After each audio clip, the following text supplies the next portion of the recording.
శ్రీకాకుళం జిల్లా జగన్మోహన్ రెడ్డి గారి గత 5 ఏళ్ల పాలనలో జిల్లాకి చేసింది ఏమీ లేదు, చెప్పుకోవడానికి ఒక్కటి కూడా లేదు. కానీ చంద్రబాబు గారి పాలనలో ఆయన ఎన్నో చేస్తున్నారు శ్రీకాకుళం జిల్లాకి. అవునండి. ఇప్పుడు జగన్మోహన్ రెడ్డి చేసింది ఒక్కటి కూడా లేకుండా ఆయన ఎలా 175కి 175 సీట్లు అడుగుతారు? ఒకటి, జగన్మోహన్ రెడ్డి గారిని సూటిగా అడగదలుచుకున్నాం. మీరు 5 ఏళ్లలో శ్రీకాకుళం జిల్లాలో ఒక ప్రాజెక్టు కంప్లీట్ చేయలేదు, ఏమీ చేయలేదు. ఇంకా ఏం చేశారంటే శ్రీకాకుళం జిల్లాకు సంబంధించిన బీసీ నాయకులపైన కేసులు పెట్టారు.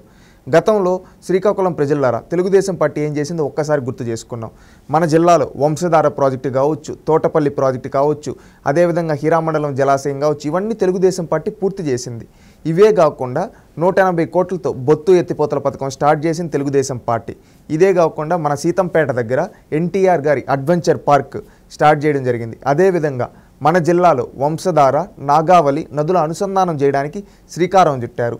ఇదే కాకుండా IIIT శ్రీకాకుళం మన జిల్లాకి ఆ రోజు వస్తే విభజన చట్టంలో మన జిల్లాకి తీసుకొని వచ్చారు. ఇదే విధంగా భవనపాడు ఓడరేవును నిర్మించడానికి కృషి చేశాడు చంద్రబాబు నాయుడు. అదేవిధంగా మనకి ఎక్కువ ప్రధానంగా ఉన్న సమస్య ఉద్దానం. అలాంటి ఉద్దానం సమస్యకు ఊరటం కలిగిస్తూ 62 డయాలసిస్ కేంద్రాలు ఏర్పాటు చేసింది తెలుగుదేశం పార్టీ.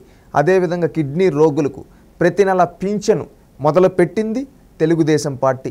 ఇవి మాత్రమే కాకుండా శ్రీకాకుళం జిల్లాలో సీసీ రోడ్లు కావచ్చు, LED బల్బులు కావచ్చు, తితిలి లాంటి తుఫాన్లు వచ్చినప్పుడు కూడా మన జిల్లాను ఆదుకున్నారు. ఏ విధంగా అంటే ఆ రోజు తితిలి తుఫాన్ వచ్చినప్పుడు జగన్మోహన్ రెడ్డి ఎక్కడికి వెళ్ళాడు?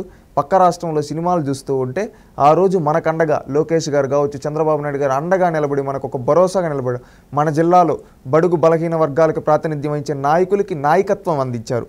ఎర్రం నాయుడు గారు కావచ్చు, ఈరోజు రామ్మోహన్ నాయుడు గారు కావచ్చు, అచ్చెం నాయుడు గారు కావచ్చు, ఇలాంటి వాళ్ళను ప్రోత్సహించారు తెలుగుదేశం పార్టీ. రేపు రానున్న ఎన్నికల్లో కూడా ఇవన్నీ గుర్తుపెట్టుకొని మనం తెలుగుదేశం పార్టీకి శ్రీకాకుళం జిల్లా ప్రజలు మనల్ని అభివృద్ధి చేసే నాయకుడికి ఓటేసి గెలిపిస్తే ఖచ్చితంగా మళ్ళీ మన శ్రీకాకుళం జిల్లా అభివృద్ధిలో నెంబర్ 1 ఉంటుంది. ఈరోజు వైసీపీ పాలనలో తమ్మినేని సీతారాం లాంటి బూతులు మాట్లాడేవాళ్ళు, అదేవిధంగా దువ్వాడ శ్రీనివాసు, అదేవిధంగా ధర్మాన ప్రసాదరావు, కృష్ణదాసు ఇలాంటి వాళ్ళతో జిల్లా మొత్తాన్ని భ్రష్టు పట్టించేసి ఎక్కడ చూసినా భూ కబ్జాలతో జిల్లా మొత్తాన్ని పాడు చేశారు.